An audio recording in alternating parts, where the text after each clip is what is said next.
Nos ponemos serias.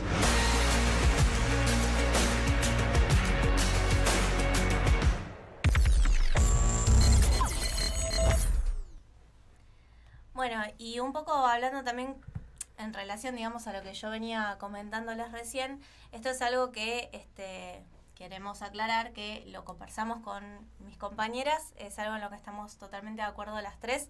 Aclarando antes que no queremos bajar línea de nada, no queremos plantear una ideología, pero sí nos parece importante marcarlo. Exactamente, teniendo en cuenta lo que yo venía diciéndoles recién acerca de la importancia que nosotras le damos a la comunicación y lo que nosotras pensamos que también es necesario hablar, queríamos dejar en claro que más allá de que nuestro programa está planteado para que sea un programa de entretenimiento y que podamos hablar de diversos temas, no dejamos pasar para nada, no es que nos pasó por al lado todo lo que estuvo pasando en los últimos días, no estoy hablando de las elecciones del domingo, estoy hablando de días anteriores, cuestiones que ya sabemos todos, tampoco vamos a entrar en detalles. Pero bueno, nosotras como estudiantes de comunicación y periodistas, que era lo que les decía antes, sentimos la responsabilidad de hacer un análisis sobre todo esto. Por eso también elegimos tener esta sección que se llama Nos ponemos serias, porque más allá de los debates y las pavadas que podamos decir y reírnos, esto también es importante. Por supuesto, como dijo Jimé recién, tampoco nos vamos a poner a decirles, bueno, fíjense lo que van a hacer en octubre, para nada, eso es cuestión de cada uno, pero sí nos parece necesario hablar sobre la violencia. Y de la violencia en general, porque nosotras notamos... De la sociedad. Exactamente, que estamos en un momento social muy violento, pero en todos los niveles, quiero decir, a nivel social, a nivel institucional, la gente se pelea directamente por cualquier cosa, se agarran en la esquina por un semáforo en rojo, y de ahí la violencia escala cada vez más, ¿no? Entonces, nosotras lo que queremos plantear es que consideramos que la violencia nunca es el camino y la violencia jamás tiene que ser la respuesta de absolutamente nada. Y ya que veníamos hablando sobre el tema del futuro, sobre tomar decisiones, creemos que como parte de la población joven debemos elegir con conciencia. Pero esto es lo que yo quiero aclarar, que no queremos bajar línea, sino de hablar de tomar conciencia con respecto a esta verdad que tenemos, a esta realidad violenta en la que vivimos, ¿sí? Que si estamos hablando del futuro, ahora nosotras estamos hablando de nuestros futuros profesionales, ¿no? Pero tenemos compañeros, amigos, familia que tienen hijos, tenemos primos, sobrinos más chicos y demás. Entonces, cuando uno va a votar, ¿sí? Lo que tenemos que pensar es cuál es el futuro que les queremos dejar a las próximas generaciones, ¿sí? Más que nada plantear eso y tratar de pensar en que hay que eliminar la violencia y pensar no solamente en los derechos que ya tenemos ganados, sino en todos los derechos que faltan conseguir, ¿sí? Y por supuesto que protegerlos. Si queremos vivir en una sociedad más justa y solidaria, y tenemos que pensar entonces en el futuro para los que vienen. Y me parece que es muy importante que tomemos conciencia sobre eso. No sé si alguna de ustedes quiere agregar algo más. Ro, ¿querés empezar comentando algo de esto, lo que decimos? Y también cómo lo viviste vos. Porque eso, es un tema. ¿Cómo viviste vos los días previos a lo que fueron las pasos, que sí estuvieron marcados, capaz, la última semana sobre todo, antes de las pasos, estuvieron marcados por hechos muy, como que no se los pudo ignorar. Así que nada, ¿cómo los viviste vos? Bien, me parece muy importante el punto de vista que plantea acá. ¿Cómo era tu nombre? Meli. Yo soy malísima con los nombres, perdón. No pasa nada. Que plantea Meli, me parece muy importante. Me parece que también hay una cuestión fundamental y es que, ¿cómo lo viví? Me parece con tristeza. Con tristeza porque es el punto de llegada de una no sé, como que se viene acrecentando la cuestión violencia en la sociedad, como esto, como bien describías, y lo único que está en peligro, en definitiva, más allá de lo que pensemos en términos político-partidarios y muy lejos de la bajada de línea justamente, es de vivir en una verdadera democracia. Lo que está en peligro es nuestra democracia, lo que está en peligro son nuestros derechos cuando existen este tipo de violencias, cuando no hay tolerancia, cuando no hay respeto, cuando no hay solidaridad, cuando no hay empatía. Estamos en una sociedad que digo, no empatiza con lo que le pasa a un otro, no empatiza desde... Ustedes contaban muy graciosamente al principio del programa la cuestión del subte, lo que les molesta, que todos se chocan. A nadie le importa un poco el otro, ¿no? Lo que le pasa, si te pisé, no te pisé. Parece una pavada, pero si nos detenemos a pensar un segundo en esas pequeñas acciones, son trasladadas después a magnitudes en las que yo tengo derecho a hacer lo que quiera con respecto al espacio, al lugar del otro, a las ganas del otro, de la otra. Es verdad esto que decís de las que son pequeñas cosas pero que ya está en la rutina de uno, y yo sé que no lo hace de maldad el empujarme, pero me acuerdo, cuando te escuchaba hablar me acordé, el primer año cuando íbamos a cursar en SCC justamente, yo me había armado mi grupo de estudio y siempre íbamos en el mismo subte, y yo, ¿viste? Hora pico que está explotado, como que te vas corriendo, y yo, permiso, hasta que un día una compañera me dice, no se dice permiso acá. Yo, empujar. Bueno, claro. Dijo, es que nadie te va a escuchar. Yo como, bueno. Sí. Y es verdad, pero es una boludez que vos decís, tipo, es algo que si lo cambiás, podés hacer como más tolerante las cosas. Yo entiendo que estás apurado, que un montón de situaciones, que estás cansado, pero es verdad que con cambiar eso capaz te haces un poquito más tolerante después a otras cosas que por los que te hacen saltar a la violencia, básicamente, cuando... Me ha pasado también de verte gente que por esa boludez se pelea en el subte. Que sí es tipo, hermano, es tipo pedir permiso y está. Y la otra persona también no saltar así a pelear por eso. Sí, yo creo que comparto un poco lo que dice Ro. El tema del individualismo, ¿no? Estamos como todo el tiempo inmersos en nosotros mismos y no estamos pensando que capaz que al que está al lado en el subte y está apurado le pasó algo, tuvo una urgencia y tiene que salir corriendo. Y no lo dejan pasar, y vos no estás pensando, tampoco te vas a parar a preguntarle, che, ¿qué te pasa? Pero digo, sí, esta cuestión de la tolerancia, de loco, sí, pasá, estás apurado, pasá, pero no este atropello constante, digo, ahí es donde estamos fallando capaz, como personas, como seres humanos, digo, ¿no? Después de esta columna viene algo que se llama personas que no conocías, y... Es una persona que plantea qué esperamos, ¿no? Primero plantea como una serie de resultados que salen a partir de unas encuestas de qué es lo que espera la gente de un presidente, ¿no? En este contexto que estamos hablando, post las PASO.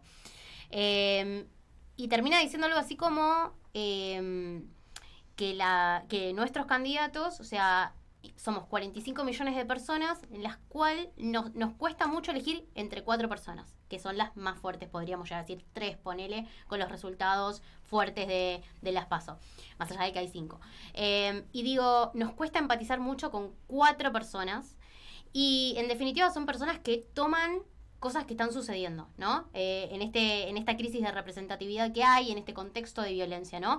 ¿Qué le pedimos a un otro de lo que sucede? Entonces lo que termina diciendo Santiago es que esos candidatos son un reflejo de la sociedad misma. Es como mirarse en el espejo, ¿no? Que en definitiva, si no nos gusta mucho ese reflejo, tiene que ver también con nosotros. Y en esto de situaciones cotidianas, esto lo hablo mucho en reuniones familiares, ¿no? Me sorprende mucho cuando hay chicos jugando deportes y se ponen a putear a los árbitros. Y se ponen a pelear entre padres. Lo he visto muchas veces cotidianamente. Bueno, hace poco pasó un caso que hasta el jugador se terminó quitando la vida después porque lo había golpeado el árbitro. Muchas situaciones de violencia, digo, en lugares donde se supone que es un juego.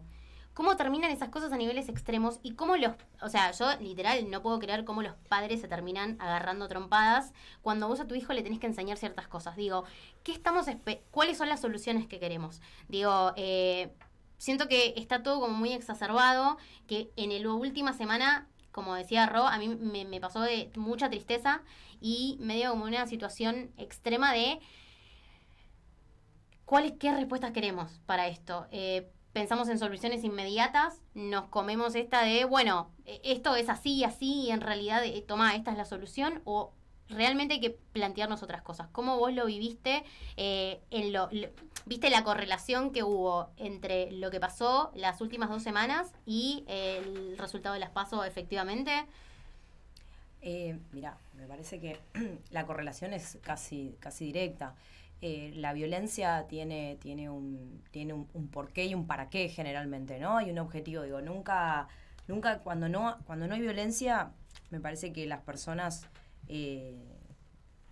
buscan siempre opciones en las que donde se puedan escuchar, donde se puedan expresar pacíficamente, donde puedan, digo, la mejor expresión igualmente democrática siempre son las urnas, celebrar, digo, me fui muy contenta a votar el domingo, más allá de los resultados, no, porque lo digo que el ejercicio de ciudadanía, el poder elegir, el poder decidir con armonía, respetando la diferencia, es lo mejor que nos puede pasar. Ahora, cuando no podemos respetar a un otro, no podemos tener a un otro, evidentemente es que como sociedad nos estamos construyendo mal. Y no es casual, digo, no es solo Argentina lo que está así. Digo, si nos dejamos, hablando de este individualismo, tenemos que correr un poco el velo y dejar de mirar el ombligo en términos también de como país y pensar que hay en la región completa y en el mundo entero hay opciones de derecha. No nos olvidemos que hay una guerra sucediendo en una parte del mundo, en otra parte del mundo países invaden a otros, en paralelo, digo, hay migrantes permanentemente que cruzan el mar y se mueren porque, digo, no les dan, a los refugiados no les dan lugares en un montón de países.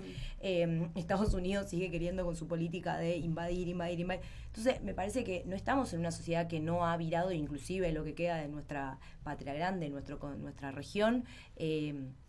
Muchos países han virado hacia la derecha de alguna manera, pero creo que más que una derecha son a respuestas a gobiernos que no han podido dar la suficiente contención a sus sociedades. Entonces la respuesta es, bueno, giro a la derecha. Voy a ser muy extremista, pero así salió, tuvimos un Hitler, ¿no? Sí. Digo, por la vía democrática inclusive. Sí. Entonces, mucho cuidado y mucho ojo con hablar de libertad cuando no lo es, mucho cuidado con hablar quiero elegir libremente y en realidad estamos hablando de individualismo y de dejar pasar las cosas. Entonces, es un momento de replantearnos. Como decía Flor al comienzo, me parece que tiene que ver con una cuestión cultural.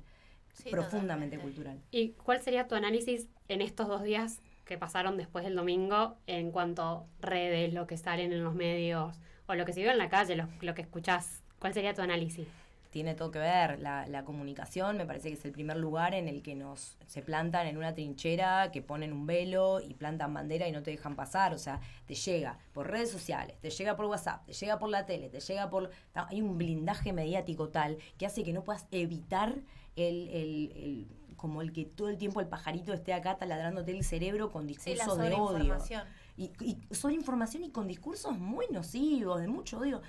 Meli decía algo muy importante. Quiero ser periodista porque quiero poder generar, yo creo que un pensamiento crítico, el poder dar a la audiencia herramientas para cuestionar, para pensar, para decir, che, es por acá y también por acá. ¿Cuál te gusta más? Investiguen, lean, no se queden con lo primero que les dicen. Bueno, ese pensamiento crítico hoy es el que está blindado. Y me parece que lo que me queda de los medios de comunicación es esto. No nos permiten poder pensar críticamente, tener todo el abanico de información y poder decidir. Ahí es donde está en jaque efectivamente la libertad, cuando no podemos elegir qué pensar, qué decir, cómo expresar. Eso es lo más peligroso. ¿Qué pensás? ¿Cuál es el desafío que tiene la política en los próximos días? Escuchar, cambiar, dar un volantazo y entender que hay una sociedad agotada, cansada de las opciones, de las mismas opciones, de las mismas recetas y las mismas fórmulas. Evidentemente fallamos y me hago cargo porque como militante también entiendo que tengo un lugar, tengo un determinado rol, no tomo decisiones, pero sí entiendo que por un lugar no fue. Hay un relato nostálgico que tiene que dejar de ser solo nostálgico y tiene que ser verosímil. Las políticas públicas tienen que traer soluciones, las políticas públicas y las decisiones gubernamentales tienen que efectivamente hacer sentir a las personas como ciudadanos de primera y no de segunda, y no que algunos pueden y otros no. Entonces, escuchar efectivamente a todos y a todas y correrse un poco a aquellos que siempre estuvieron en determinados lugares y dar lugar a las nuevas generaciones. Las nuevas generaciones tenemos la responsabilidad de ir y tomar esos lugares también y de comprometernos. Y otra cosa que quiero rescatar y felicitarlas a ustedes también es porque el rol periodístico, el rol comunicacional es clave porque son quienes a la audiencia interpelan desde un lugar gracioso, desde un lugar un poco más serio, pero las interpelan, y porque efectivamente están haciendo que construyendo una sociedad con futuro, una sociedad con presente, una sociedad más crítica, una sociedad con otro tipo de pensamiento y de forma de vivir. De verdad lo digo, o sea, creo que tienen mucho para dar. Gracias. ¿Qué te iba a decir? ¿Qué pensás de esto de que solamente votó el 69%? O sea, ¿a qué atribuís? ¿Cuál fue el motivo para vos? ¿Cansancio? O bueno, gente que capaz dijo voto en octubre, no ahora. aproximadamente 4 millones de personas no fueron a votar, decía en una entrevista el otro día que escuchaba, 4 Uruguayos no fueron a votar. Es de las elecciones más bajas que tuvimos en la historia, o sea, por lo menos de los últimos tiempos, y creo que le atribuiría, y coincido con varios compañeros y compañeras que piensan esto, a que no encontraban una opción que les convenza del todo, a que el desánimo, de vuelta, repito, hay cansancio, y no quiero caer en esto otra vez del cliché del cansancio, ¿cansancio de qué? Cansancio de que a la crisis de representación no hay opciones de mejores representaciones y solo están preocupados muchos de nuestros candidatos y candidatas, y algunos con los que coincido un poco más inclusive, en dejar de pelearse, en dejar de mirar quién dice más que quién apunta más que quién tira mayor carpetazo al otro. Entonces, pensando en solamente ganar elecciones, por supuesto que en política se trata de ganar elecciones, sí, claramente sí. El poder se construye y hay que ir a ocupar esos lugares de poder. Ahora lo que digo es que no puede ser solo eso. Entonces, mucha gente que no fue a votar tiene que ver con que no encuentra una opción que efectivamente los represente y está el bombardeo mediático también, que es como que prefiero no involucrarme o correrme un poco porque no puedo. De verdad, la gente que escuché que votaba en blanco dice, ¿para qué voy a ir a votar? Sí. Si siempre es igual. Conozco personas que hace 3 elecciones no votan. Claro. Y les pregunté por qué. Y me dice, porque siento que siempre estamos igual. Y yo, a mí me angustia ver eso, ¿entendés? Sí. Me angustia escuchar, porque no siento que sea por ahí. Digo, porque si nos corremos todos, son menos los que votan, achicamos la democracia, la calidad democrática evidentemente baja, y si la calidad democrática baja, estamos al horno, estamos en peligro, nos involucramos menos y tenemos menos voces disidentes de las que pueden decir o que pueden gritar un poco más fuerte a través de un voto, de decir, che, esto no quiero, o sea, esto no quiero. En la provincia de Buenos Aires es la primera vez que hay un porcentaje tan alto que la cuarta fuerza fue el voto en blanco. Sí. Aparte también de que hay mucha gente viviendo afuera o que, por ejemplo, mis amigas ninguna votó de las que viven en Chaco, pero porque no fueron. Yo misma no voté porque no fui. Pero sí, también es esto de que tampoco te sentís representado. O sea, si yo tenía que votar, posta no sabía quién porque no me sentía representada con ninguna. Pero tengo claro quién es no capaz. Que claro. También a la gente le pasó eso, decir como, bueno, voy a votar, sé quién es no por lo menos. Igual yo creo que también, hablando un poco de lo que venía diciendo Ro con respecto a la representación, también hay quizás un descontento a nivel de que la Argentina siempre fue, al igual que Uruguay, un país muy politizado. O sea, la gente sabe, o sea, conoce la historia del país y siempre se ha sentido representada por algún sector. Y me parece que lo que yo veo, ya desde mi generación, de los 30 y pico para abajo, como que no estamos encontrando esa representación, y es ahí en donde están empezando a circular discursos que no están tan buenos y que están atropellando contra justamente los derechos ganados y todo esto que hablábamos antes. Entonces me parece importante también, como un análisis desde el lado de la comunicación que no tiene nada que ver con la política, pero que está faltando un discurso que pueda llegar a esa persona, a ese laburante que no sabe si hoy a la noche va a cenar, pero capaz que mañana sí. Entonces falta llegar ahí. Me parece que está todo, como que los discursos de todos los partidos son súper superficiales. Entonces, ¿cómo va a elegir la gente si no se encuentran representados en ningún lado? Y entonces eligen al nuevo, eligen al que no... Bueno, eso, ¿a quién pensás que, por ejemplo, Milei, que fue uno de los más votados, ¿a quién pensás que, por en una palabra por decirlo, le robó votos? ¿Más como a Cambiemos o al otro partido? No, le robó votos a los dos, sacó ¿Sí? votos a los dos, pero sí, increíblemente, entonces por izquierda, derecha, centro, robó por todos lados. Yo me niego a creer que estamos en una sociedad, como dicen, del 75% derecha, así tajante y ya. Porque hablando con mucha gente que votaba a Milei, les preguntaba por qué, y no coinciden en la mayor parte de las ridiculeces que dice, de las atrocidades que dicen, pero entiende que, como dice, basta de la casta política en esta idea de la basta de corrupción y de que hay que cortar de cuajo todo esto. Entonces voy por ahí porque, bueno, pero si no fue todas estas dos opciones, como la elección del 2019 y el 2015, donde, digo, dos fuerzas se disputaban el 90% del electorado, no funcionaron ninguna de las dos, evidentemente, bueno, probemos por una tercera opción, por eso lo de la elección de los 3/3. Me parece que Milei le robó votos a todos. Lo más preocupante es que le robó, a mí lo que más me angustia por ahí es a las personas que de los sectores más populares, digo, donde justamente a los migrantes, a los sectores populares, a las disidencias, que digo, más a los jóvenes también, ¿o no? A los jóvenes. Yo veo mucho en Twitter los jóvenes diciendo como, bueno, queremos un cambio. Por esto de que vienen, vuelvo a decirlo del cansancio que vos repetías hoy, pero como estamos cansados de esto, o capaz no tienen mucha noción, pero ven que sus papás se quejan y entonces dicen como, bueno, queremos un cambio. Yo Y creo siente que el cambio es Milei, por ejemplo. Yo creo que, o sea, lo pienso y digo, la crisis de representatividad viene ligada a tu realidad, a la realidad de todos. Digo, nosotros tenemos 28 años, pero no sé, por ejemplo, mi hermana, que tiene 20, digo, crece con una determinada sociedad, digo, ya no entiende no es que no entiende porque no pueda llegar a esa información, sino porque no le importa, no la está viviendo. Pasó el 2001, la gente más grande puede pensar en eso, nosotros podemos analizar eso, que estamos en espacios que disputan el sentido y que entendemos de dónde viene el 2001 y cuáles son las políticas, no las personas, pero sí las políticas que llevan determinadas consecuencias en todos los países, digo.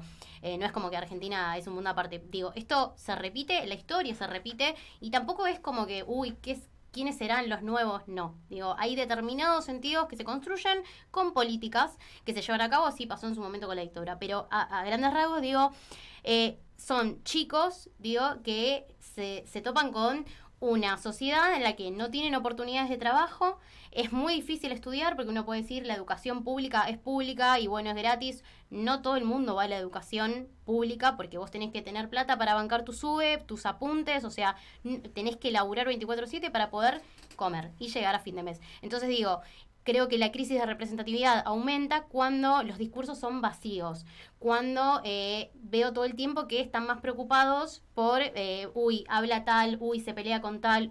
Digo, eso genera mucho. Yo, hablando personalmente, en un momento estuve como muy odiada, literal, porque hay cosas que están pasando en la realidad y que siento que...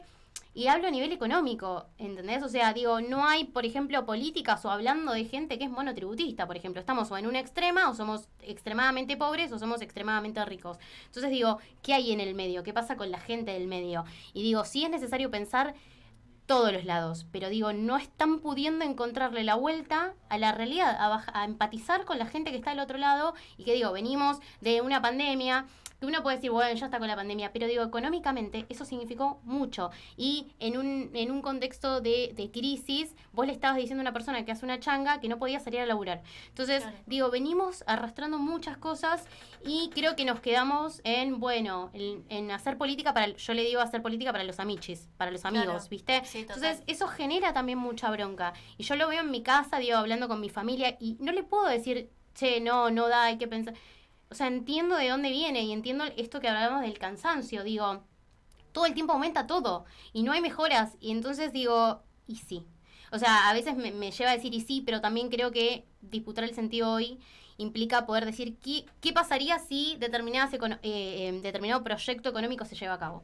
Quizás... entonces, bueno, perdón. Sí. Perdón, que quería decir que quizás como cierre, lo que yo puedo llegar a concluir de lo que estuvimos hablando es que más allá de que obviamente hacen falta políticas públicas que funcionen, que se apliquen y que funcionen en lo inmediato, también falta que trabajen más los políticos, digo, los discursos para poder llegar a las sociedades, porque es esto que veníamos diciendo también, es algo cultural, es algo histórico. Quizás los pibes que el domingo fueran a votar a Milei no tienen ni idea qué pasó en los 90, qué pasó en el 2001, ni mucho más atrás. Entonces, me parece que hay un vacío ahí que tienen que aprender a llenar los políticos, y si ellos no lo pueden hacer, que dejen a los pibes, a las nuevas generaciones que están atrás, que los están siguiendo, porque es lo que vos decías también, Roque, como que no les están dejando lugar a otros, a los nuevos, y eso también quizás hace que uno no se sienta representado, ¿no? Entonces me parece que quizás como conclusión eso, que se fijen qué es lo que están diciendo y cómo lo están diciendo, para poder pensar en otro futuro, ¿no? Una nueva construcción de sentido y de relato. Sí. Totalmente. Sí, y que si quieren que le hagamos la comunicación, por favor.